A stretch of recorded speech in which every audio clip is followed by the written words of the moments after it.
How's it going with you? Oh, No, you're good. What's up, Coach? It's I would good. say, It's how, good. just check and see how things are with you. That's all. Yeah, no, we're doing well, man. Fairmont's a great place to be at. We got good athletes, good coaches to be around, so it's a great place. So, Very um, good. but to get kind of going here, just I want to briefly introduce you because I know we met.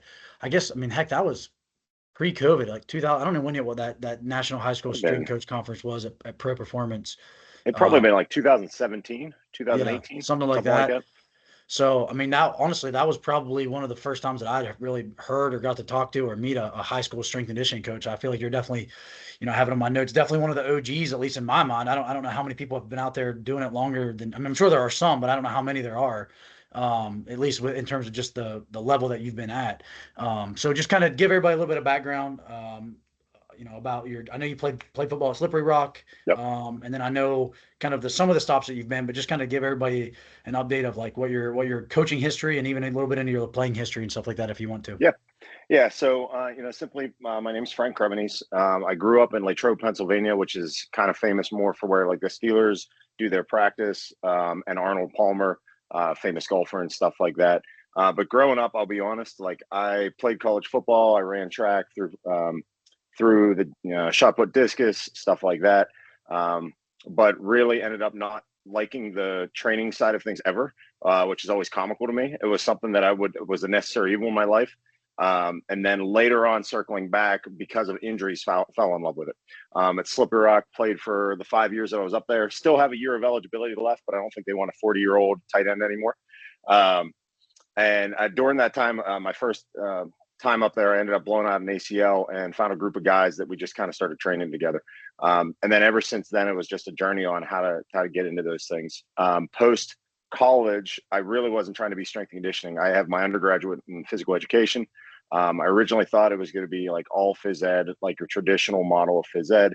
Um, coached football for a number of years, but what kind of happened that just kind of changed how I did things, or at least the avenue in which I went.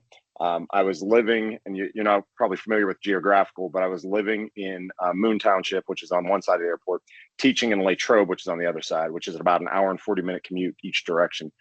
So I'd be getting up at 4:15, leaving by, getting there by whatever time it was. And I was making that commute for an entire year. And I was like, this is ludicrous. My soon to be wife was in Moon. I was in Latrobe, and I needed a job on that side of Pittsburgh. So what ended up happening was a coach knew that I was in strength and conditioning. I'm going to put that in air quotes because I had a certified personal trainer. I lifted. I wasn't a strength coach. I kind of knew that, but they brought me over. They gave me the teaching job. Not gave me the teaching job. Earned the teaching job, and then made me the strength coach for just football with the idea of becoming a strength and conditioning coach for the entire district. And at that time, I was like, I don't really know what I'm doing, but I'll figure it out. I'll wing it. Fake it until I make it. But then I started connecting with other high school strength coaches and realizing like this was the biggest passion I've ever had. Probably more so than anything else I've ever dove into, and just fell in love with the field. So since I moved from to Mount Lebanon, that was in like 2012 ish, to now has all been just immersed in strength and conditioning from a high school side of things, with a small little stint in college. Um, I appreciate you calling me one of the OGs, but I'm definitely not an OG. That is for darn sure. I got a lot of OGs that I followed and kind of got me to, help me get to where I'm at, and kind of like just impact on how I think of the field and stuff like that. Those OGs are in high school, but also a lot in college too. But ever since then, so I was at Latrobe for about 8 years. From there, I went to North Allegheny. That was 3 years there. When I went there, it was just to be strength conditioning for football and a couple other sports. But then most recently, about 3 years ago, Upper St. Clair called me, which is on another side of the airport, basically, to run their entire strength and conditioning program. And from there, just hit the ground running for about the last three and a half years. So I've been there for 3 years, doing some different things that I've done in the past, but some of the same things. And that's kind of where we're at right now. In fact, tomorrow, I have behind me is my bags. We're going to our NatCon for our National High School Strength Coach Association. That starts Thursday down in Memphis. So packing to get ready for that. That's about what I got going on right now. No, that's awesome. And honestly, I didn't realize some of the different. I definitely knew about the the position that you were at before, and then I know that you're up at Upper St. Clair now. So the people that you mentioned that are kind of who you consider OGs, like how long? again, I'm just not necessarily aware of all the high school strength and Yeah, conditioning positions. Because like when I was in high school, it was literally like our football coaches just told us to go in and kind of do whatever we wanted to do. Kind of a yep, little bit of structure, a very little bit of structure. Wrestling, kind of the same deal. So who were some coaches that maybe that influenced you that I'm just not aware of, and like kind of got yeah. you down this path where you realize like, okay, this is actually a profession. This is what I want to do. Yeah, so the rabbit hole kind of started in 2012 when I went to Lebo. And what I found first was somebody local that was a high school strength coach that didn't have any qualifications, but is probably one of the smartest humans I've ever met. And I was like programming, he was on staff too. And he would look at what I did and like he just approached things in a way that was like non-confrontational. At the end of the day, he was 100% right in what he did. And I learned from him. And then he started connecting me into different pieces. The biggest kick that kind of changed everything was in 2016. The NHSSCA, National High School Strength Coaches Association, was formed. And like I still kind of felt like on an island in Western Pennsylvania, because in Western Pennsylvania, West Virginia, like high school strength and conditioning isn't that big. But if you go down south, it's a lot bigger. So what ended up happening is a gentleman by the name of John McKenna, who's passed away, but he was our first regional director. I reached out to him and just volunteered and say, hey, I see this is a new organization in 2016. If there's anything I can do to help, let me know. And he basically said, hey, I need a straight director from Pennsylvania. So I kind of went 2 feet in. So if I really go over OGs, like the first person I met was John McKenna. He spoke for Hammer Strength clinics like for years and years and years. And then our founding kind of members of who created the organization was Rich Gray. He's the executive director. He also works for Play. Kevin Vanderbush, he coached for 45 years at Ben Davis, started in 1984. And he's probably the original OG in high school strength and conditioning. Yeah, Uh, I know that name. I know that name. yeah, Vanderbush is a legend, but I learned so many things from him. Gary Schofield, who was at the time was a Greater Christian Atlantic, one of the original members, and Fred Eves, who's Battleground Academy down in Tennessee, in Nashville. So those are like your three biggest influencers that just got me into realizing like, holy crap, this is a lot bigger than I originally thought. And to now, I mean, I probably have a list of 20 people that I won't count as OGs, but I've gotten more from than just about anybody else in the strength field. Just because we live the same lives, you know what I mean? Like what you do in the college sector is similar, but different than what I do in the high school sector. So we're kind of doing maybe just different numbers, different things like that. But those are probably your biggest four between John McKenna, Gary Schofield, Fred Eves, and Vanderbush. And then if I have to pick one right now, Paul Collodi is out of New Jersey, and he's actually our national coach of the year, and he's been doing it for about 25 years. But same kind of idea. Like all these people have been 20 plus to 40 years of high school strength coaching, and just like I said, a plethora of information. So Yeah, no, that's cool. And again, that's something that like I feel like it's still underserved, but you're seeing it become more prevalent. In fact, two of my previous coaches that they'll both watch this. They're both high school strength coaches now. One of them's in Ohio. One of them just took a job down in North Carolina. yeah, So it's one of those things where like people are leaving and getting their master's degree in college, and instead of like staying in the grind, not that there's not a grind in high school, and we'll talk about yeah. that here in a second, but instead of staying in that kind of that grind, that being a cog in the wheel in the collegiate sector, they're finding potentially better opportunities in the high school sector, making pretty decent money. So, and again, I Yeah. think that's such an underserved population that the jobs should be well paying, and we should be hiring good strength coaches to do those jobs. So, I think Well, I think in West Virginia, it's still literally like unless you have a place like Per Performance that Ryan runs, there's three GAs that run the high schools here in Mon County, and other than that, like I don't know if there's any like legit high school strength coaches in the state of West Virginia still. Like it's kind of crazy. well, and it's interesting because like, so I'm the regional director for our association. So I'm basically Virginia up to Maine, and the Northeast is just a different field. Whether I don't want to say we're behind the eight ball, we're just on a different eight ball, if you will. We do things differently. Where like the Southwest region and things like that, I don't even want to say they're better off than us. They just have different values in health and phys ed. We have a more of a traditional model of health and physical education in Pennsylvania and stuff like that, where it's like, hey, you're teaching how to play soccer, you're teaching how to play pickleball, lifetime activities. Or down there in their athletic fields, a lot of the time, their gym class is their strength and conditioning class. And it's not that we don't have it, we just don't have it as populated.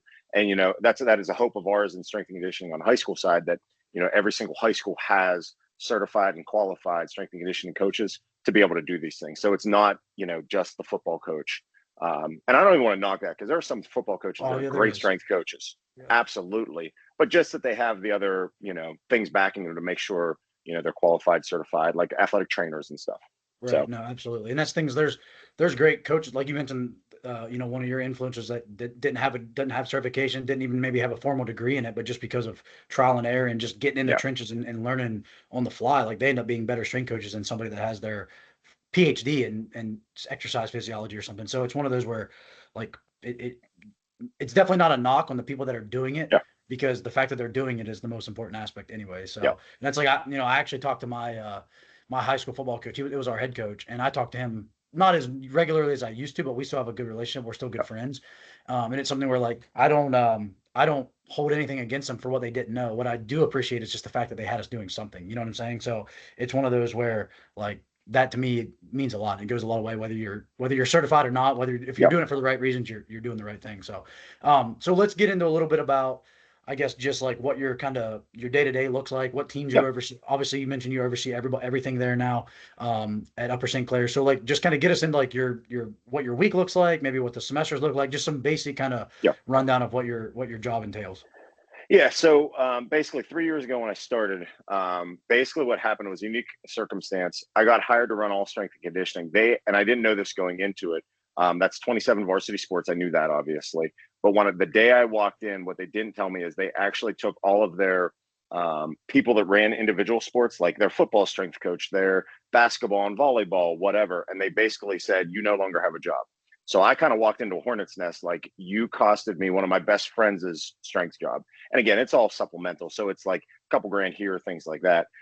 So the number one thing I had to do is just start to build relationships because, I mean, again, you have some of your best friends that you've been on the same coaching staff for 11 years, 12 years, 20 years, whatever, and all of a sudden they're out of a job. So when I hit the ground running, it was getting buy in from all the coaches in the sense of like, I'm the new guy.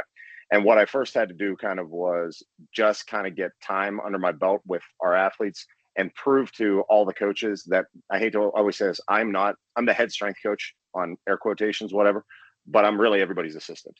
And I just like tell every single coach I will do anything I can to help out them. So because of that, it ends up giving me unique long hours.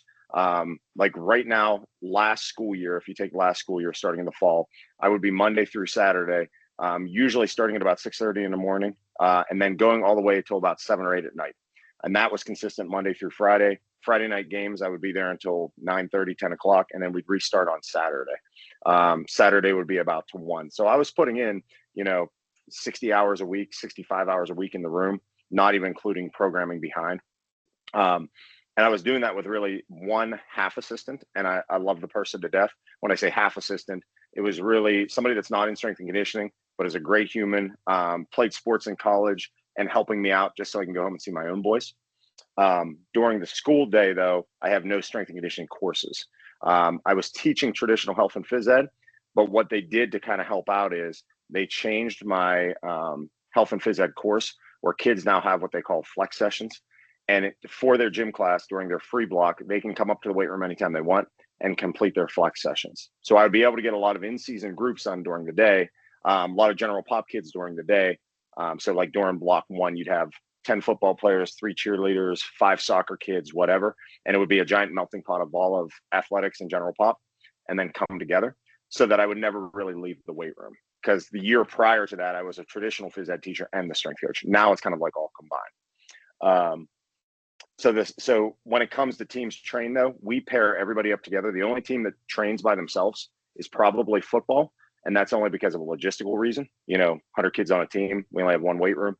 But even at times, I'll pair them up with whoever needs the room at the most. So like in the spring, football's in there right after school, but softball needs their in-season lift.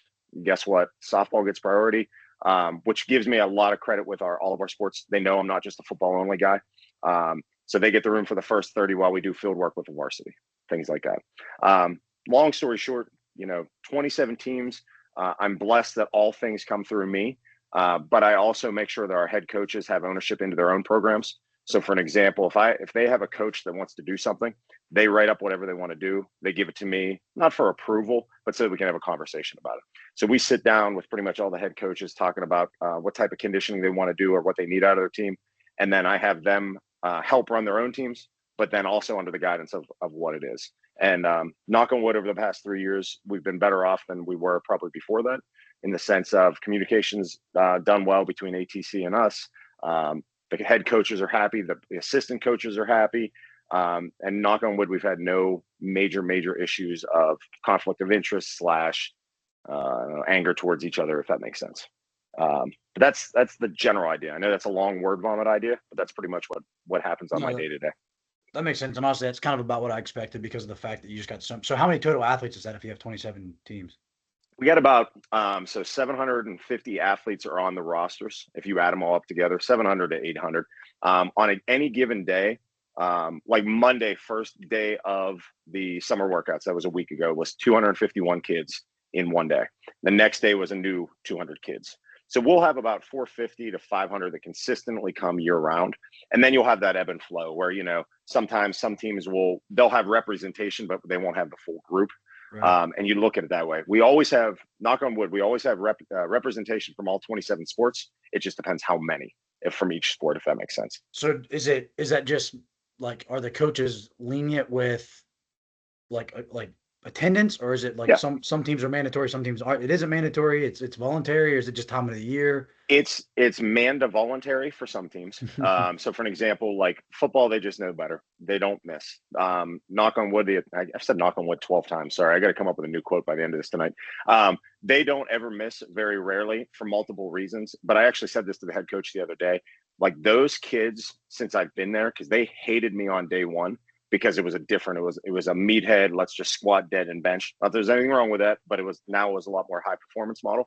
They hated me day one, but our group now just actually loves to train. Again, not everybody loves to train, but they don't mind being there and they'll work hard. Other teams is not mandatory at all, but it's for me building relationships during the school day. I would say out of 27 teams, 2 are mandatorium, and everybody else is really just optional throughout the year. And it's just building that culture of like, hey, just come to the room. You know what I mean? Get something accomplished for the day. Like I said, the proud thing I always have for our organization is everybody feels that room is for them. And it's not ever the point where I'm like, oh, I don't belong in that room. And I make sure of it. That is one of my biggest pet peeves, to make sure they have a home. And I don't care who's in the room, they can walk in. And it's always the proudest moment, like when my softball girls say, hey, that's our rack right now. Football, you go somewhere else. And I'm like, let's freaking go. To me, that's a great thing. So. Yeah, no, and I definitely want to come back to that too, because I think that's kind of what we have to do at Fairmont, just because the class schedules and we only have 8 squat racks. So like we got to get 400 athletes in throughout the day, throughout the week. So we definitely have, very rarely, other than football is probably the rare occasion where we don't have multiple athletes representing multiple sports teams in there. So I definitely want to come back to that. And then the other thing that I thought you mentioned, did you say that there's also just general population athletes or general population students that also are coming in there as well? And are you treating them like athletes? Or are you just kind of throwing them with a team? Or I guess you can answer that, but let me kind of think of it even a bigger picture. So like, how are you structuring, like, does every team then do all the kids warm up together? Like if they show, if 200 kids show up at 9:00, do they all warm up together? And then they all have, if 4 or 5 different teams are represented and they all have 4 or 5 different programs, or are they all kind of doing something very similar? I think I've heard you talk about like using the tier system and stuff before, which I'd like to get into that specifically a little bit. But like, I guess, how does the flow of the weight room work would be, I guess, the best way to ask this question. Well, so like everything, I always think of high school athletics in 3 major things: the logistics behind things, the performance, and the experience.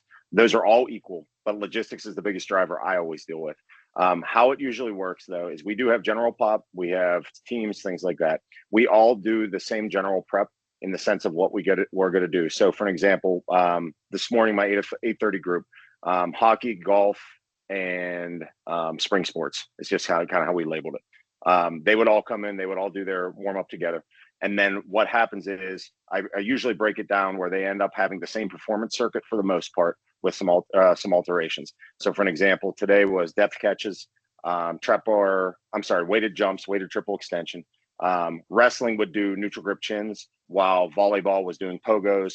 Both groups would sprint, whatever. And they would all come in and they would all do that same thing. And then when we get to our B's and C complex, that's where things change based off, I don't want to say sports specific, but ability specific, if you will. So since we run a tier system, since we also run a unified approach, everybody in the room on Monday is squatting. It's just what variation of squat are they doing and what the load scheme looks like. Also, what does the like position, you know what I mean? Goblet squat, front squat, whatever it is. And then the reason why we go about that aspect of things is that everybody's squatting at the same time. I at least know the biggest thing I have to do there is coach squat. Um, During the school year is a little different. Yes, it's general population. This was the thing we didn't expect. We went to this approach where we had flex sessions for our juniors, but it also then allowed every single kid to come into the weight room at any time they want during free blocks. And it was the greatest thing that has ever happened, because now after school, it's always athletics. I will never turn a kid away, but there's also never anybody else besides athletics in there. So during the school day, I would say every single block, we have 4 blocks a day. I have at least 20 kids that are non-sports that come in and get their own personal workouts in. Now, what we do is, because the nature of the equipment that we have, they might warm up with us, but then what they do is they go off to the machines or the equipment that I don't need for the day, or they can join right into the workout if they choose to. I'll treat them just like any other athlete, but most of them come in to do more like a bodybuilding split. Not that I encourage it, but I'm also going to say some of these kids, that might be what they do the rest of their life. And then I talk through them through that, like, what is a better way of getting at the same goals instead of just coming in and hitting chest 10 different exercises. So it's been kind of cool because that room's never not busy, and it's just such a unique group that's who all's together. And then the bright side is these kids aren't going to Planet Fitness and learning from, I hate to say it, you know how it is. You go to Planet Fitness, you go to LA Fitness, you learn from the guys that have been there for 20 years that are juiced up, who knows what they're doing. So it's been really cool on that. Yeah, no, that is cool. And again, I think it just adds to the value of like what your role is, of just the fact that you're able to, instead of only, and when I say only, again, air quotes, you're only influencing 700 to 800 athletes. Now you're also influencing maybe a couple hundred other students just in general, and you're teaching them. And again, that's why I think high school strength and conditioning is so important, whether it's in an actual high school setting, whether it's a private sector like Pro Performance or wherever, because you're teaching kids that are probably the most important stage of their life in terms of physical development, but also mental development. And if you teach them how to squat correctly when they're 14, 15, 16, 17 years old, like hopefully they're going to learn how to do it Yep. and be able to do it correctly for the rest of their life and enjoy it. Cause I think that's something I wanted to come back to, is the fact that they're enjoying it. But did you have something to add to that? Yeah, I did. So what else has been unique about this model that we put in is, because I'm stationed in the weight room and I'm the so-called flex teacher, if you will, I then get to drop into every single class of all the phys ed teachers. So 9th grade, 10th grade, and then I technically teach 11th grade. So then every single freshman has to go through basically our intro to the weight room, safety, social norms, things like that. But then also I can help pull one of those teachers up to the weight room for the supervision piece, and then go into the classroom. So one of the greatest joys I have, that is, like, when I go into the cafeteria, I can literally go to every single table and say hi to pretty much the entire student body. And I know that sounds minor, but to me, that is the greatest joy I have in high school, because, like, if they ever need anything, whether it's in sports performance or just a year, I'm that one common denominator throughout almost the entire district that all kids have access to. Whereas in, like, when you're in a biology teacher, you're going to have your class of 30 times 4. You're going to have 120 total students you impact. We have 319 sophomores. We have 352 juniors. But if you add that up, like, I literally see all 1,200 kids from St. Clair. And to me, it is the coolest thing that a high school can do, where in some aspects you just don't have that opportunity. Yeah. I think that's awesome. I think that's something that sometimes, I don't know, I don't want to like get into the politics, but I think that sometimes where like administrators and, people, especially in like college, people in probably in high school as well, they kind of forget about that because they think of like, all right, we have an athlete, we have, maybe 1 or 2 athletic trainers at a high school or 4 or 5 at a college. But they're only seeing a small portion of it. They might eventually see all the student athletes throughout their career, but on a day-to-day, week by week basis, they're only seeing a small portion of those athletes that are injured or coming back from an Yep. injury or whatever it is. Versus like the strength coach, like we're literally seeing every single athlete, in your case, potentially every single student Yep. that's on your campus, right? So I think it's something it just kind of puts things in perspective of, and like, again, your sport coaches, your football coaches are only going to really worry about 100 football players. Your Yep. baseball coaches are really only going to worry about 30 baseball players. In fact, the sport coaches are probably annoyed by some of the other athletes at times versus Yep. actually caring about them. So it's one of those things where, like, from a strength and conditioning standpoint, I think that's something that's unique about our role and something that we should all probably take, realize Yep. and value a little bit more. But so I usually ask the question, like, what's your overarching like standards and principles and philosophies? But I kind of want to like I guess what do you mentioned about like making the athletes like want to be there, and I think that's something that Yep. again we overlook, especially like in my world. Like I don't have to make the athletes want to be there. Like they're going to have to be there. Their coaches are there. Like their playing time, their scholarship to an extent riding on that. I think that we get better outcomes if we make an environment that is still competitive and still challenging, but that is also enjoyable, and the athletes want to be there and they want to show up and do it. Maybe not all the time, but at least part of the Yep. time. And they don't absolutely hate coming to the weight room. Like I want them to at least somewhat embrace it and somewhat look forward to it. So how have you found like success in making that be the case? And especially in your situation where sometimes you're getting kids that don't need to be there because they're not part of a sports team or they're on a team that Yep. makes training voluntary. Like what has been something that you've found to kind of build that culture and that camaraderie and potentially even like a community feel in the weight room there? Yeah, I think the biggest thing is a quote I always tell all of my student teachers, interns, or anybody that'll listen. The reality is, kids in general, and I'll say this, Joel, they know all truthful people, but kids could care less what you know. They care about how much you care about them, and flat out, it is everything about it. So the number one thing I always do with any of our athletes or any of our students is really just show that I actually care and not fake it. Like, and again, we're talking right now. You could say, "Oh, this is complete BS." He's not being true. Like I legitimately would do anything for any one of our kids at all costs to help them out inside the realm of what you're allowed to do as a teacher and things like that. But then no things past their sports because I always try to tell kids you are not identified by what you do, but you're identified as to who you are as a person deep down inside. Like I try not to tell, hey, softball girls, soccer girls. No, you're just humans and realize that at some point these sports are going to end. That you don't identify yourself as that sport. You identify yourself as, Coach Adam, Coach Cram, things like that.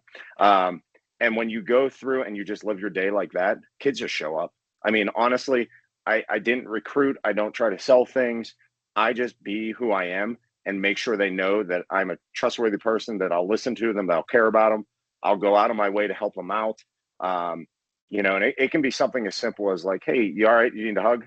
Not that I hug many students, but like that I can see that their body mannerisms have changed and I will drop anything I have to help them out at that moment. One of my athletes just sent me a message the other day. It was like, hey, what time is the weight room open? And he's an alumni. He's going in. He is probably the greatest person that I have to my own two boys, my 9-year-old, 7-year-old. Like they always ask how he's doing. And when he said, what time's the weight room open? I'm like, well, hey, about 7:30 tomorrow because I have one of my sons coming with me. He goes, all right, never mind. And I'm like, what do you need? He goes, I just want to see if it happened to be open up at 6:30 in the morning. So I was like, I'll be there. And like that just spreads out because then he'll tell his friends, Krem's just a good dude. He came an hour early with his own son just to open up the room. Um, and then just other things that just help out that is like find out what they like the most and get it for them on game days, which sounds so dumb, but like our starting quarterback wants pretzels before game days. I make sure he has pretzels. My other linebacker, he likes Chex Mix. He has Chex Mix in his locker. Those little things, even if you do it to a handful, will start to spread throughout the entire student body. But then the biggest one is your students that like my students that are special needs, IEPs. I hate to say it, kids that drive people nuts. I try to bring them in and suck them in, and just like they need to belong in the weight room because that might find out to be their outlet. And like I said, then it just spreads like wildfire. I get I might be naive, but I don't think I've never had to beg a kid to come, and if I do, then we don't want them there anyway. So it just kind of all happens naturally through those things. Just being a kind at heart and doing what's in the best interest of kids, even if it screws you over as a coach, even if it puts your family out. Like, what does that kid need right at this moment? And then life's easy on that side of things. So, Yeah, I mean, I think that's definitely one of those things. Like again, like I think I'm thinking about, I feel like we do a good job of that, but there's definitely times where, maybe not pulling the kid that drives everybody nuts. Like I might let them drive me nuts and maybe I should approach it in a different way and figure out why are they driving everybody nuts and how can we make them better? So it's definitely something that like I think there's something to that. And again, I know you're genuine about that. So it's definitely something that I think that's a huge aspect of as a coach. Like we don't need to be anybody other than really ourselves, and we wouldn't expect the athletes to be anybody other than themselves. So yeah, why would we tiptoe around that idea? Just coach them the way you would want to be coached and treat them the way you would want to be treated. I mean, it's as crazy as it sounds. It's pretty simple. It's basically just like the whole golden yeah, rule idea of like just be pretty straightforward with it. But so then in terms of like getting back to like just your training philosophies, and this may yeah, be where we can dig into how you kind of go through your whole program. You talked about like your preparatory phase and then like a little bit more of like your performance block, I think is Circuit. what you Yep. called it. And then you Yep. get into like your tier system. Kind of just walk us through that and kind of what maybe just like your elevator pitch on what each segment of the lift and how it's kind of structured. And I guess maybe even to an extent how it might be different. Like you mentioned, like you might have your newer athletes might be doing a goblet squat, whereas Yep. your middle tier athletes might be doing their front squat, and then your highest level athletes might be doing a back squat or something like that. Yep. Like I guess kind of I don't know the easiest way for you to describe it, but it's kind of just break down like essentially your training principle and like your Yeah. programming. Yeah. So from a programming side, like two things. The old idea of keep it simple, stupid is what I try to go to, but there are times where I just go off the deep end and try to be too fancy with things. And this is why, like that, my mentor, Eric Campbell, who wasn't a certified strength coach, who's the smartest one ever, is the one that always brings me back to reality and says, like, hey, sometimes you just got to slow it down and do things right.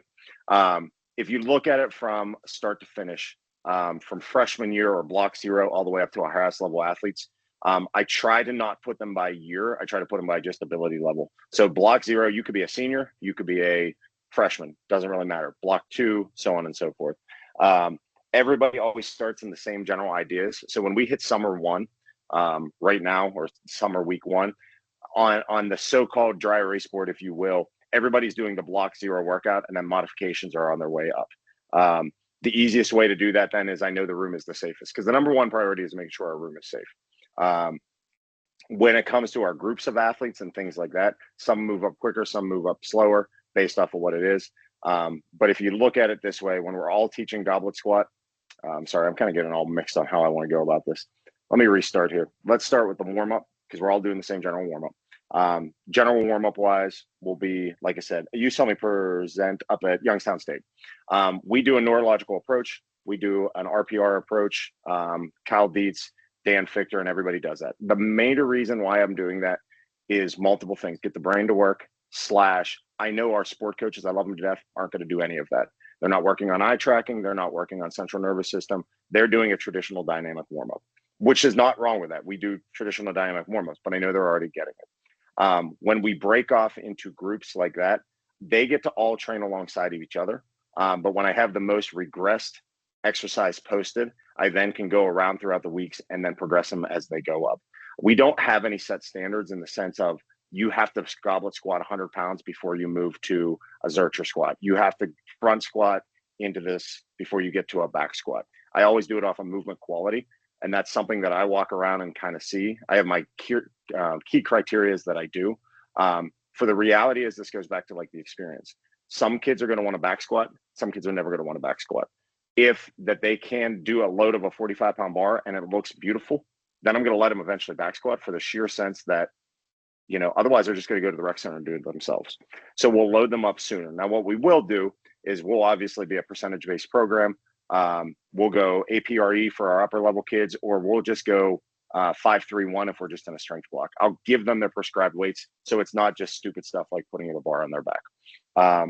What's funny is, with my highest level groups, the ones that are 4 days a week year round, we haven't touched a true back squat with anybody but maybe football once every month, if you will. And that's just because the O-line coach wants it. Love them to death. Because we're getting better results on our sprint stuff. And when our kids are locked into our performance circuit that we're doing, they see their numbers going down on their sprints, their jumps going up. They don't care about back squat anymore because they're getting better on the field. Our starting running back, who came off an injury, just went to Brown, which is not a super fast 40, but he ran a 4.59, and he is the most ecstatic human ever right now. And we haven't touched a back squat in a year with that one. So my point to it is building that culture and using that performance circuit, which we'll talk about here in a second, I'm sure, as the metric of success. Kids then could care less really about what the lift is, as long as we're getting better at it. The performance circuit, though, what I always think of it is, if you're familiar with Cal Dietz's performance circuit, he does it probably different. To me, I always word it to the kids, this is what is going to make you explosive on the field, on the court, and things like that, and what is going to have the most direct carryover into horizontal, sprints, jumps, bounds, things like that. And it's the one we measure every single day so that they see progress throughout the weeks.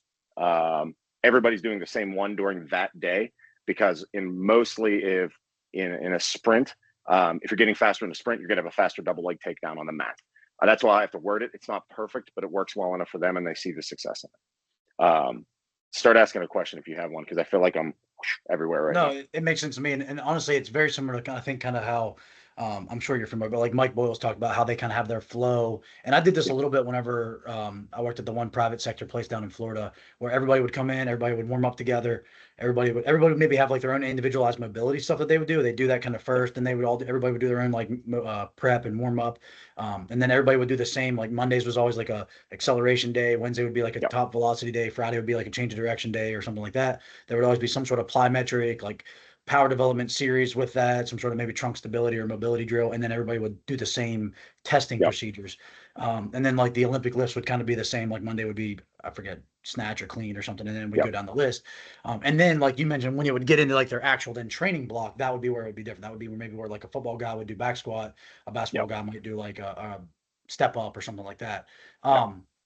So what you mentioned you're not doing a lot of back squat, which I completely agree with. I mean, we still probably do it. Honestly, we probably still do it more than what I feel like would be necessary to do them. But I definitely don't do them all the time with every team, Yeah. like for every sport all year round. What's most of your squats? You guys doing a lot more unilateral stuff then if you're not doing Yeah. back squat? So, so the Dan Fichter deep dive that I kind of went into with neurology really says that all exercises have intended uses and consequences. So, for an example, a bilateral squat, while yes, you'll get stronger, your brain will actually interpret it because your body wants a cross crawl pattern. It will make you slower and less reactive. So, what we've pretty much done is gone more unilateral work. And if we go bilateral, we will pair that with some sort of cross crawl. Most of it is all unilateral on the things we do. Now, that is hard to sell with kids. So, safety bar split squat, hand supported split squats, things like that is what we're kind of gearing towards. Split stance, trap bar deads, things like that. That's where we're spending most of our time. But if my sprint numbers aren't going down, then they get angry. So, I always got to make sure that we are doing things and testing things that help out the most. One thing that kind of even just stole from like Louis Simmons is we have so many things that we test, so you're always breaking PRs. And again, you might not hit that same sprint, if you will, or that same bound or whatever it is for a month later or 2 months later. So between you and I and all the coaches listening, they're going to break a PR so that they're happy, so you can keep that cog going, that wheel going, and things like that. We will bilateral squat, but a safety bar, because you'll have a more vertical back angle. But we honestly don't load it heavy. Like most of our true back is velocity based. It's not pure grit strength stuff because it just looks ugly. In Mhm. my opinion, I'm not saying there are coaches that do it so much better than me, but like I know when I hand supported safety bar split squat, my offensive linemen, that their hand supported splits are 450. And then when we get to a back squat, if we ever do, they'll blow a back squat out of the water with that. But then they see how much more weight they can do, but that we're safer, we're in a better spot. It just seems to have gone better. Do you know what I mean? Now, again, knock on wood, I've had some very luckily high level athletes. We can do a lot of good things because of some of the teams.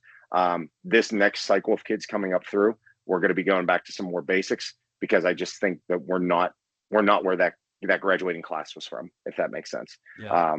So our unilateral won't be as fancy. It'll be dumbbell split squats, rear foot elevated splits. We probably won't hit hand supported splits with the vast majority of our athletes for at least a full year now because of we just don't have that population right now. So So so you're this is where like I guess I could go 1,000 different questions. So let me ask you this: in that performance block, first of all, yeah, you mentioned like all the different testing things that you're doing. Can you give us an example, like some yeah, examples of so you're not doing like you're not doing the Tony Holler like you're gonna do 40-yard flying tens every single week. You might do a 30-yard no, flying 10, a 40-yard flying 10, a 50-yard flying 10, a 10-yard yeah, dash, a 15-yard dash. Like you're basically like you mentioned Louis Simmons, where you're changing up that kind of. In his case, it was max effort in terms of weight room movements. In this case, it's max effort in terms of yeah, performance movements. correct. How many different movements are you doing? How often do you kind of recycle back through them, and maybe give us some examples of some of those movements? Yeah, so we do. So in our hallway, right beside our weight room, we have 47 yards of turf, plus a little bit of decel space. The max effort sprints that we can get to is a 20-yard build in with a 10-yard time, so a 30-yard fly in, however you want to word it. And there's 10,000 different ways. Yeah. We will go all the different variations of that. So whether it's 5 into 10, 1 into 10, 10 into 10, we'll also go Tony Villani's game speed stuff. So Mhm. fly 10 180s. We'll Breakdown, yeah. go, yeah, breakdown. We'll go fly 10, 18 stops. So basically you have 5 into 10 with a 3-yard stop. We'll also then add our shred mill into it. We'll add our counter movement jumps on our force plates. We'll go RSI. Anything that we can test, we will do. Broad jumps, things like that. So in a testing protocol, you'll probably have about 20 to 25 different variations. And then I try to also add some sport specific ones in that the kids like, an approach jump for girls volleyball, a pop-up time for our catchers or whatever. And I have the sport coaches also do those inside their workouts so that they can use them and see them. And then I talk to all head coaches, like, if you had to pick one metric that is the most important to your sport, what is it? Baseball's the 60, things like that. I add those into their individual sports so that they can see that metric grow. Like I said, every single day we test at least one thing, sometimes two. It's always going to be a linear sprint or a change of direction. It's always going to be a horizontal jump or a vertical jump. And then it's anything else we can kind of test, which sounds, I don't know if it sounds complicated or not. It has worked, because then they break all those PRs. We will add in strength PRs, but those are always done on like a 5-3-1. For football, we did do kind of some max effort, but I'm always doubles, triples, or quads. Like, they're never going single 1 reps. Like Louis was always a max effort is 1 rep.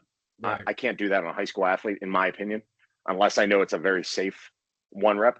Right. So we will add some max effort stuff there. So some breaks and PRs and the strength stuff, which keeps some of our coaches happy too.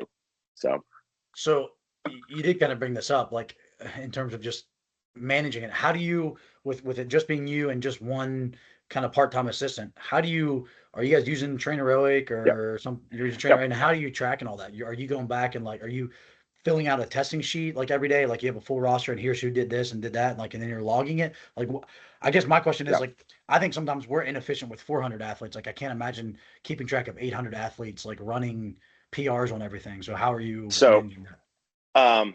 This is where I'm always, I don't know what your hobbies are. Okay. I have my wife and kids and school, and my hobby is also my profession. So, like, I will spend countless hours doing it because I enjoy doing that thing. I don't fish. I don't golf anymore. I don't do anything like that. So there's a lot of behind the scenes work, but it goes back to the connections with the kids. If the kids know that I will take the time to run the reports, print the PRs, things like that, they'll kind of buy in more. We do use Team Builder. They all self-input their PRs. So at the end of the day, it's still ownership on them. Do I know some kids fudge the numbers? I'm sure they do. I'm not naive enough to think they don't. But when they do that, most of those kids that fudge their PRs, with all due respect, aren't the ones going to be playing. So it doesn't affect the head coaches. I hate to say it that way. And if it goes back to the experience, a kid growing up 20 years from now could say, oh, I had a 200-pound bench when he only had a 195. I'm not going to take that away from him. I'm going to know it, though, because I'm not going to allow the strength stuff to be obliterated. But if they're going to fib on a sprint, go ahead, because they're not actually going to play, which sounds bad between you and me, and I'll say, but you kind of get the idea. I get what you're saying, for sure. What we do, though, is every single day I run a report for whatever the sports are that are coming in, and then I do post them. I don't post them from an ego thing, just to see what they say. And I'll say, hey, if you want to see your PR, here it is. What I also started having the kids do is they put in their phones, their PRs, because I want them to have ownership into it. So I said, hey, as soon as the workout's over, go to your cell phone, on a notes tab, put all your PRs down. Because if I ask you what your fly 10 is 5 in PR, I want to know what it is. I don't want to have to pull up a report. And that has actually helped, which sounds so minor, but it has had so much ownership for the kids, because then they know. And then when they break it, they're the happiest human. And honestly, you run sprints with your groups too. Like, when they finally break something, they're happy. And then it turns into like a little bit of a competition inside. Like, oh, I broke a PR. Did you? You know what I mean? It is a lot of back end time, but to me, it's been worth it, because that's what's been driving kids wanting to come and do things. When they stop breaking a certain PR, I stop running it for a little bit, which sounds bad, because I know maybe they're just at the top end. Like, I've had one kid, 1-2-6 in the 5 into 10 for months. It's what it is. Do you know what I mean? Like, he's burned out from things like that. So we just haven't ran that for a while. We've been doing 1 into 10s, or a reactionary thing where, it starts on my go, something like that. So I don't know if that answered the question. But no, it does. It's a lot. It's between, and the one thing I wish I had, I'm sorry, I interrupted you there. Team Builder, I wish I would do like Rock Daisy, so it would run the reports for me. I don't have the money for it. So because of that, I just do it myself. Yeah. Well, and that's kind of where we're at is like we have the kids log all their stuff in Train Heroic, but then we kind of go behind them and then log it into an Excel spreadsheet just so in case a kid does forget it or whatever. Yeah. But one thing that we don't do, which would probably be beneficial, is and some of the kids know their PR, especially the ones that, like you said, the ones that care about it and that are actually like usually your better athletes that really do want to like get faster and get and jump higher and stuff and they get really competitive. Um, is we don't probably have it like out in the open all the time as much as we like. Now for football, I do post it in their group chat, but like if you just picked one of our random soccer girls and we're like, hey, what was your 30-yard fly PR this fall? Or this spring, and most like maybe 50% of them would know, 50% would probably not know. And again, it's kind of what Yep. you said, the 50% that might not know are probably the girls that aren't very fast versus the Yep. 50% that are. So it's kind of there's definitely like a little bit of a mentality aspect to it. And I mentioned this up at the Youngstown State Conference. Like in my mind, like my vision is like that our athletes like they care more about their sprint numbers, their vertical jump numbers, their broad jump numbers. They care more about that than they care about what their back squat is, what their Yep. bench press is. Because like again, I think that stuff is way more indicative of their on field, on court, even in the pool, on the golf, like on the golf course. I think that's way more important. And I don't know if that's just my own personal bias or like, No. I think there's definitely something to that. So, and we've kind of done a decent job of making that part of our culture. And again, we've only been consistently doing that for really about a year and a half. So it's something that I think it's going to continue to get better where our athletes realize that like every single like week they're going to be trying to hit a PR in something every Yep. single week during the season, during the off season, whatever it may be. So no, I think it's awesome. Well, and it's funny because like I have those same conversations. Like we live the same life just in different areas. But like with, I'll say football as an example. Everybody's like, "What's your bench?" And I'm like, "What's your squat?" I'm like, the moment you put a squat rack on the middle of the football field is the moment I will actually care about what your squat or bench Yeah, is. I care yeah. about your sprint numbers, your jump numbers, and stuff like that. And everybody's like, "Oh, 40 time." I'm like, "Hey, 40 is an I time. I want to fly 10. That's a me time because, or I'm sorry, yeah, that's a we time. Like that's what we need to do. I don't really care about necessarily the 40. They use it as a metric. Like we have to run 40s in July for the football staff because that's what they identify as and that's what the kids do. But at the end of the day, for our kids, their fly 10s is they know what's important to me. And again, it goes back to that building relationships. When they know it's important to me, I'll get you your Rice Krispie treat at halftime. Go all out on my fly 10. And then it's been a great working relationship on that. All right. You know what I'm saying? So, Yeah. Well, and the thing is, like, that's again where, and I don't want to, I want to be cautious of how I say this because, like, I think sport coaches are less willing to change from how they were coached when they were kids, what their mentors coached them, and then how they're coaching now versus like strength coaches. Like, we're probably more likely to change things, and I think it's one of those where like what does a 40-yard dash tell you that a 30-yard fly 10 wouldn't tell yeah, you? Like if you're having kids hit 20, 21 miles an hour, like that's a good chance that they're like the kid that you had that went to Brown and ran a 4.59, like he probably almost touches 21 miles an hour. I'm yep, gonna assume somewhere in that range. So it's like it's telling you the same thing. It's telling you that this is the fastest yep. kid on the team. Like, what does it matter if it's a 40-yard dash versus a 10-yard fly? It's telling you who the fastest kid is. So, Yep. anyways, it is what it is. Um, what is maybe like in terms of you mentioned like the Dan Fichter stuff, Cal Dietz, Yep. Tony Holler. I know we've talked about that a little bit. I've heard you talk about it as well. RPR. Like, what do you feel like maybe some of the things that over the course of your career you've kind of like you've changed the most, like things that you used to do. Obviously, you used to do your basic standard dynamic warm ups, and now you're doing a little bit more of like the infinity runs and that Yep. the neural training and things like that. What are some other things maybe that you've changed a lot more over the course of your career? So probably the biggest things, I don't even want to say changed, but I used to try to be somebody I was not in the sense of back to the OG conversation. Like Gary Schofield is probably the smartest human I've ever talked to on the high school side and just in general. And when I was listening to his lectures, looking at his programs, I was trying to be him, and that just didn't go well because I can't um, figure out everything that he does. So the number one thing is I figure out what I'm good at and I stick with it. And then I don't go any further than that until I get a deeper dive into things. Um, the prep stuff is probably the stuff that I've changed the most and kept the most. The things that I don't do anymore is in my early on career, I hate to say it, I was the yeller, I was the screamer, I was the dictator. I always say I put the dick in dictator. That if you're going to follow, I don't care what happens, we're going to do this, this, and this because this has to happen. And now I've sit back and been more reflective on the situations that we're currently in. And I make sure that I don't let today affect tomorrow. So for an example, if I do get upset at a team, okay, which happens, like we all do, especially on football and things like that, you need to prove something.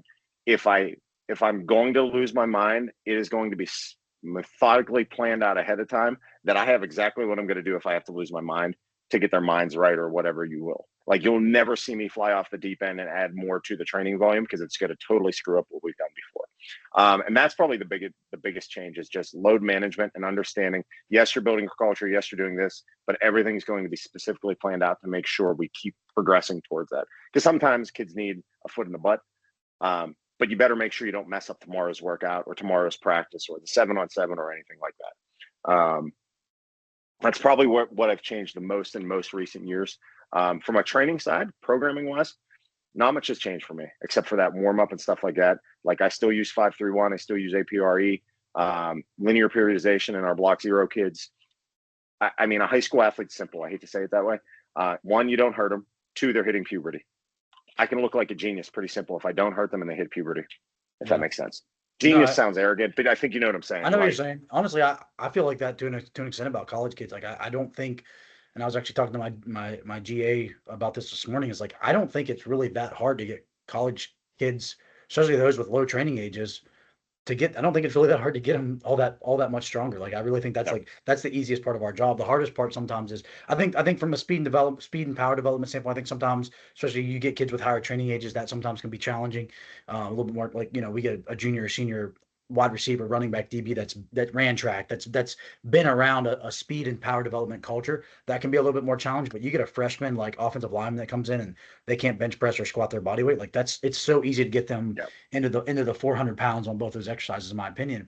I think the hardest part is, and this is probably something that, again, like, I need to continue to evolve in. I think it's can you teach them why it's important to show up on time? Can you teach them why it's important to, like, have their shirt tucked in if that's the team's policy? Can you teach them, all the why it's important to go to class, why it's important to eat protein, why it's important to get 8 hours of sleep? Like, I think sometimes that's actually the bigger struggle at both of our levels.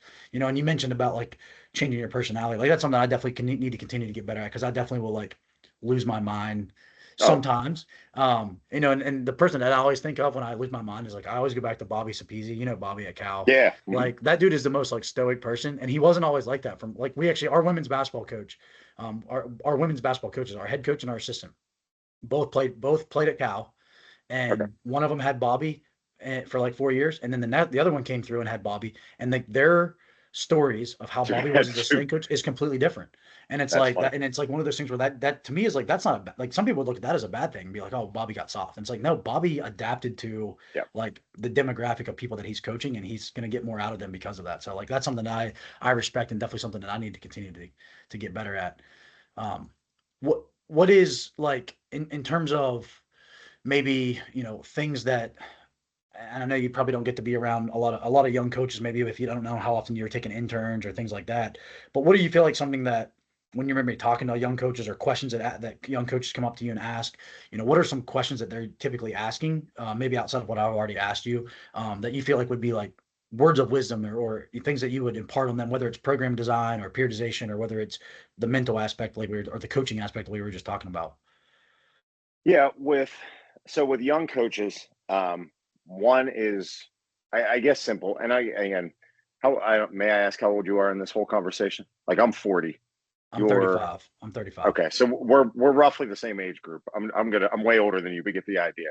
Like, young coaches, in my opinion, don't understand, not the grind behind it, because I don't like that term, but, like, understanding that you just work no matter what to better the program. There's no job above you, below you. We all just do things. Like, today, I have two new summer help assistants, but I'm the one spraying down the benches, working that while they get warm up a group. Like, to me, at some point, you just have to work. If something needs done, figure your crap out, period. Kalodi, our national coach of the year, FIO workout, figure it out. Like, you just figure crap out and move. And I wish kids can problem solve quicker than that. When it comes to the training side of things, find the people you respect the most, absorb as much as you can, but don't be them, and try to figure out new solutions. Like, try to figure out what a problem is and figure out what the solution is. Cal Dietz always says, like, he just questions everything he does. That's what I do. And then I tell all young coaches, the people you need to ask the most questions to are not your head coaches. It's not your assistant coaches. Go ask the kids. I asked one of our starters on girls soccer, who also plays club soccer at a high level. I was like, I don't want to say your name, but like, what do I need to do to make you guys better? Like, what am I missing? What isn't going well? And I let them put ownership into it. And the hardest part for a young coach, or even myself, is take their suggestion and do it. Because I said to them, like, the girls that I have, I'm speaking of right now, they don't want to do A exercise, B exercise. So I got to find a different way. I might like bilateral squat, but I might have to, I might like unilateral squat, but they might put more effort into a bilateral squat. So then if I put in a bilateral squat, I have to figure out how to reverse that and get the results I need out of it. And I let them run most of it. So I wish younger coaches would just listen to the athletes. I don't always say that, and just think outside the box and really just try to help out the program and understand, like, you might be a part in the program, but without that part, the program falls apart. Try to add as much ownership into it. Yeah. Yeah. If that kind of makes sense. No, it does. I think that's huge, and that's something that I personally continue to evolve in with that before, because it used to be like, to me, it was like, hey, it's you got to do this, we have to do this. There's no ifs, ands, or buts about it. Like, this is the only way that we can get things done. Like, almost overly structured, and like kind of easing up on that a little bit over the years. Not that structure is a bad thing, but an overbearing mindset of like, where like, hey, there's no deviation from what everybody else is doing. Whereas like, we do have to have some individualization. And I'm not even talking about working around injuries or things like that. I'm just talking about in general, like, Yep. we have to be able to give some autonomy to the athletes, because of the fact that, going back to what you mentioned earlier, is like, that's going to show them that we care a little bit more than just be like, no, like, being a dictator, this is the way we have to do it. That might not get that same buy-in from them as what it would be if we give them a little bit of autonomy. And a couple of weeks ago, we interviewed Coach Greg. He's down at Harding University. I don't know if you're familiar with him or not. Mhm. And he does. I love a lot of the stuff that he does, from his agility and his collision prep and some of that stuff too. So that was kind of a lot of our conversation. But one of the things that they do a good job of down there, that we talked about, is he's like, hey, like, if it's our, like, kind of our dynamic effort day, like, we're gonna let our athletes, we're gonna set a certain velocity for 2 or 3 different movement patterns, and we let our athletes pick, like, hey, what do you want to do? Do you want to do a power clean today? Do you want to do a speed squat? Do you want to Yep. do a speed split squat? Like, whatever it is. And letting them pick. And I don't think you can do that with every team. Like, you probably couldn't do that with your block zero kids, but you might be able to do that with like some of your juniors, some of your seniors, kids that have been in the program, kids that have a good understanding of all three of those options, and then letting them pick. And that's something that I'm definitely want to try to implement more at Fairmont, because I think there's a huge value in that. Because again, it's sometimes when you're late in the football season, like, you're the starting wide receiver or starting running back, and your body's just beat up, like, the last thing you probably want to do is put a bar on your back. Like, Yep. you probably just don't want to do that. So why would I make them do that, when that's really, number one, I don't know if it's even the best exercise, and number two, like, why would I make them do an exercise that they're not excited about doing? Kind of going Yep. back to what we talked about at the beginning with the culture. So, one last question here, just because I think it's relevant because of the group of athletes that you work with, or just not even just at Upper St. Clair, but just at the schools that you've been at. What is something that you feel like you see at the high school level that, makes some of these kids click, that then they end up going and having successful college careers? Like, whether it's certain habits, consistency, you know, in terms of just their personality traits. Obviously, there's a physical aspect. We all know that Yeah. there has to be some sort of genetic potential there. But what are some things that maybe are like stand out in terms of, just things that these athletes just excel at, that's not just a genetic physical gifted component, that leads them to have not only successful high school careers, but college careers, and maybe even beyond that. Um, so you're just saying basically, like, what other things do I have identified that make them successful in sports and things like that? Yeah, like, Is that is if that there such?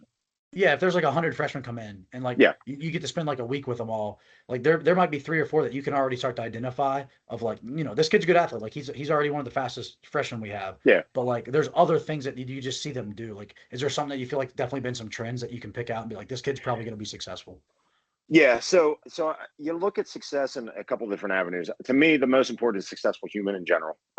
So like, knock on wood, I have former athletes, and I always say, like, I was a small piece to their huge success. So I have 3 kids that were in the NFL or still in the NFL. Like, to make it to the NFL, you're just amazing in life. Do you know what I'm saying? Yep. Yep. Within Yep. reason. Those all 3 have the same types of personalities. They're great humans. They'll do anything for everybody else, but they also work their freaking butt off. Do you know what I'm saying? So the number one thing I always look for is just, I try to coach them up, be a good human. The one student right now, he's going to play at Princeton. We have 2 kids going to Princeton to play football. He was probably the best football player I've ever been around, probably the greatest highlight film I've ever seen. He's 2 inches too short. That's why he's not Power 5. But he would kill somebody on Friday night, and in between plays getting water, he waves to his mom. Like that's just great humans. So that's always the number one thing that I look for that also has that other intangibles, because they can turn off ripping somebody's head off and also picking them up off the ground. Because I think that's going to be the biggest driver in success in life. Because if football fails, if soccer fails, if things like that, then you're still going to be successful. The other one then to that is that double-edged sword, being a good human, but then also having that ability to flick the switch on a Friday night on something like that and perform. The greatest success is the one that can turn that switch off and be a good human, but you can still be highly successful in sports if you can't flick that switch on and off. However, those are the ones sometimes you often see in, the news or things like that. When it comes to just sheer athleticism, it's the one that can process the most. So our infinity patterns that we do. So for an example today, if people that aren't listening aren't familiar, it's the figure 8 pattern. They're running as fast as they can. They go for 5 reps. They take a tennis ball around their waist. The one that can process the most complex things that I feed to them are the ones that seem to perform the best on the field. And if they can keep adding more high level stuff to that, they're usually going to be more successful because their brain can interpret more. So today's was, for an example, a figure 8 around the waist, tossing the tennis ball. On the first one, they have to go around their waist once, toss the tennis ball back. Second one 2 times, third one 3 times. But then they were counting up by 5, back by 3. So 0, 5, 2, you know what I mean? And then they would go the all way up, and I would give them a stop, say 20 seconds. There were some kids I was like, holy crap. But guess what? That's also my one girl that's playing for the Riveters, which is a high-level soccer. It's semi-professional. And then the ones that are JV kids, they just don't process it well. So those warm-ups have been able to tell me what they can handle if they give high seriousness to it. Because sometimes kids running figure 8 are a little bit goofy. But the ones that can take that serious and actually do it are the ones that have been the most successful that I've seen most recently. So yeah, and I think that makes sense because it's like you said, it's just their ability to process, not a simple task, but a task that they know. So if they can process a task that they know and they've been given instruction, then in a game situation, like when it's more chaotic, and I talk about this all the time of like, hey, if you can't do the little things in the weight room when it's a very, unchaotic environment, like how are you going to be able to succeed out on the field when it's very chaotic and you're tired and there's people screaming and like, you're down by 14 points or whatever it is. Like, how are you going to be able to like function and process in that? So it's kind of funny because you say that, like, I think that's one of those things where like, obviously they used to do like the Wonderlic thing in that combine and they got rid of that a little bit or whatever. But I think it's, you could almost take the 40-yard dash and the bench press and the vertical jump and all that stuff. Like all that stuff's great, but you could almost put those guys into an infinity run challenge. Yep. And that would probably be as good, if not significantly better predictor of success in the NFL or any sport for that matter, than doing like a bench press, like 220, 225 for your reps. Like I definitely, and again, we just started doing partly because of your presentation at Youngstown. And then also because I did kind of go down maybe not as deep as what you did, but I kind of did go down that Dan Fichter rabbit hole back like over winter break.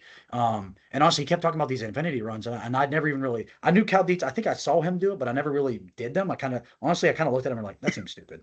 You know what I mean? Like I did the same thing until I started using them. Yeah. I kind of didn't think it was like really worth its weight. So, but we started doing this year with football and as part of their warm up. Not every day. Some days we still do just our normal dynamic kind of like track, Tony Holler, track and field type warm ups before we sprint.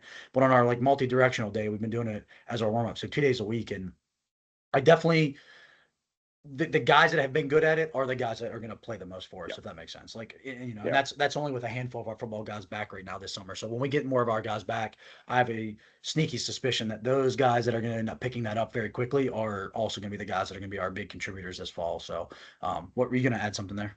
I was just going to say what's interesting is that the one thing I've had to do more often is turn it into a competition for the sheer sense that they give more intent to it.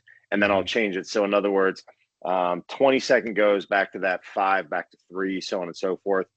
What's your highest number? Because most of our athletes are high-level athletes are going to thrive on competition, so you have to add competition. There are times where it's funny. You were saying the question was, how can you identify who the good athletes are going to be or the successful ones? The successful ones sometimes are also the ones that are going to say like, F you, I'm going to do it my way, or I'm not going to listen to my coach. And I'm not condoning that. But like I can think of a player, and I've had these behind the scene conversations with some head coaches. They're like, he hasn't been showing up to workouts. He hasn't been doing this, this, and this. And I looked right at them and I love them to death. But I say, are you not going to start them? And they're like, well, no, I didn't say that. I go, well, that's the reality in which you're talking. So instead of punishing the entire team, instead of punishing them, let's figure out what we can get out of them, get them there as much as we can, and then move on. Because the reality is, those high level kids are also sometimes the kids that want to do it their way. Now, from a grand scale of success in life, when they're 20, 30, 40, 50, that might not work out as well if they're in the business world, unless they own their own business, and then they might be highly successful. So it's kind of unique. Like, Yeah. sometimes those high successful people have to be the ones that are like, screw you, I'm doing it my way. Do you know what I mean? Yeah. No, I definitely get that. I think I would say that they're probably to an extent a little bit more of outliers, at least in the college world.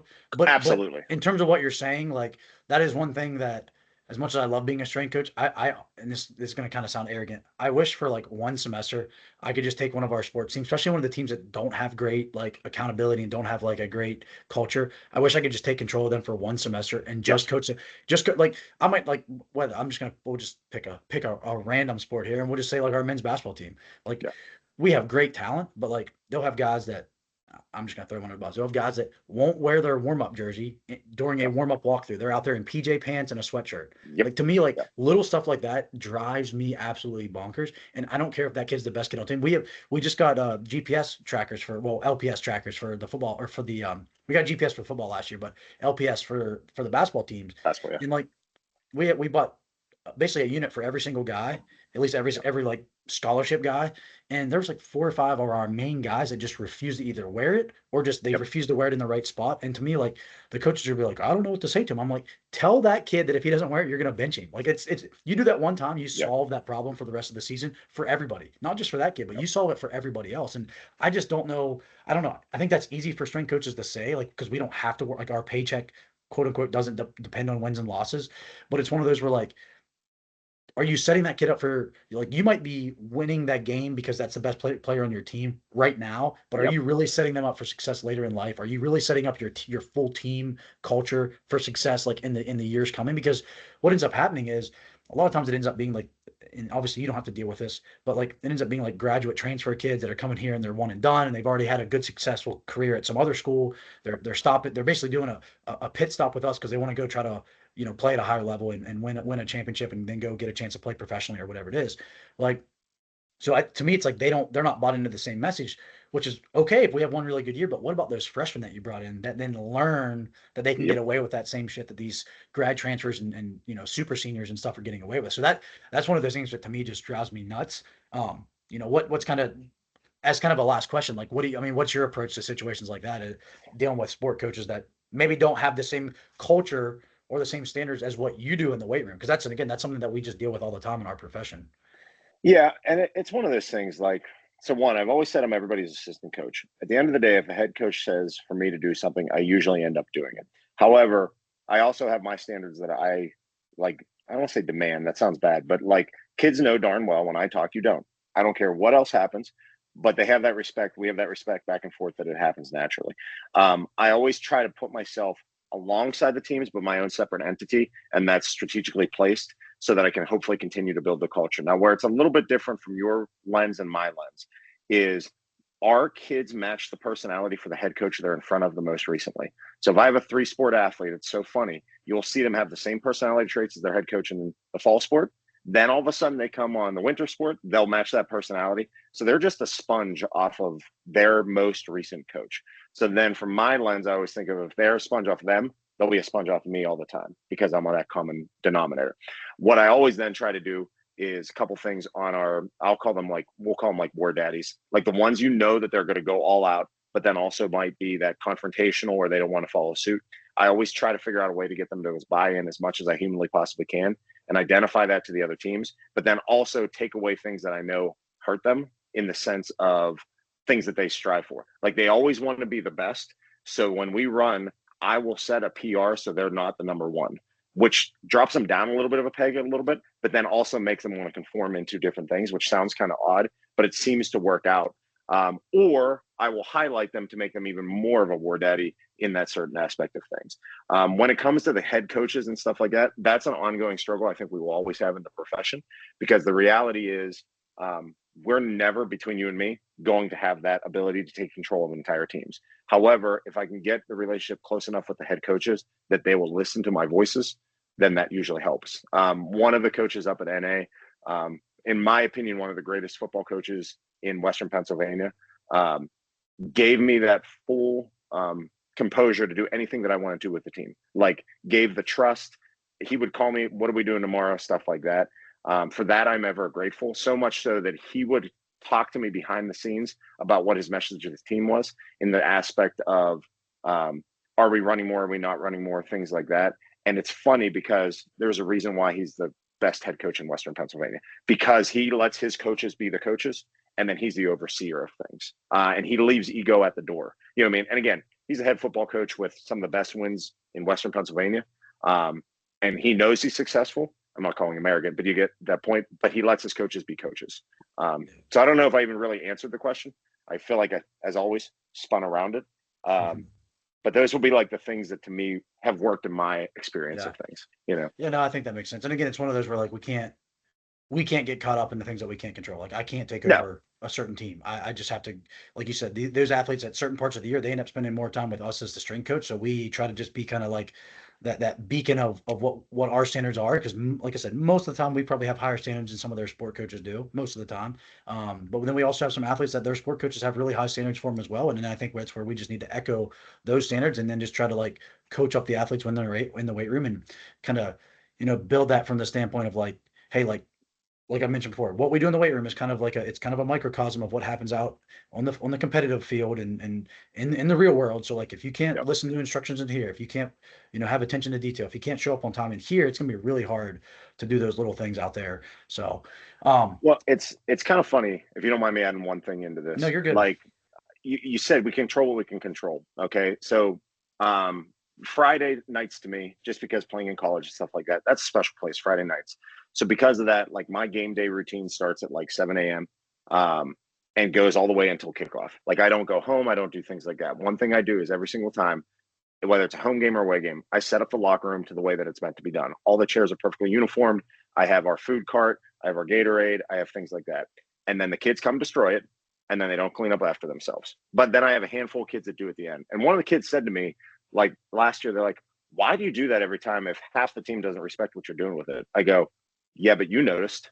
And all of a sudden you stay back and clean up. And to me, it's a bigger picture thing. Like I don't change who I am for that stuff, and then it'll rub off on somebody. And then my hope is in 10 years, when the so-called kids that didn't listen go, "Why did Krem do that all the time?"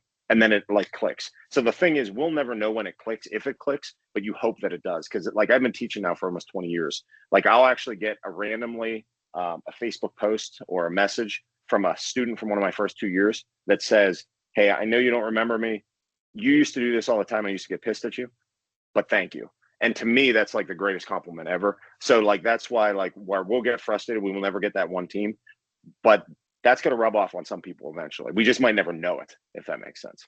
So Yeah, no, absolutely. I think that's great. I think that's really again hopefully while we're all in this because yeah, it's one of those where the thing is like I kind of said that like it'd be cool to take over a team and to kind of see how it goes, but then I only get to work with 15 to 20 athletes versus like now I get to work with 400. So yeah, I would rather be in my role and have that as a, something that just kind of always bothers me because, but I have those 400 kids that I get to spend all that time with and kind of make an impact in the weight room. So coach, I appreciate it. This was awesome. I don't know, do you have any like social media or any way for anybody else to like follow you or stay up to date with you yeah. or anything? So Or I does your don't do school, do open. you guys have like a strength page for like your school or anything like that?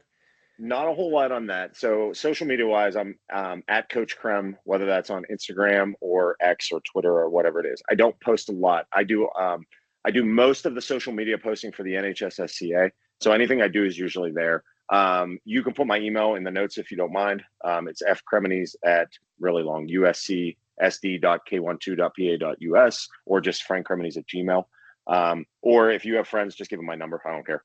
Yeah.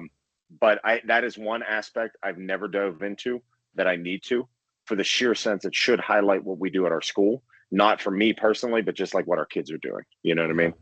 Honestly, Um, like I agree with you, but with the way your schedule is, I don't know if that's something that you might want to take on because in social media ends up becoming like a time sink. Like you end up spending like an extra however many hours a day just like okay getting this video. And I'm such like a perfectionist with it like that.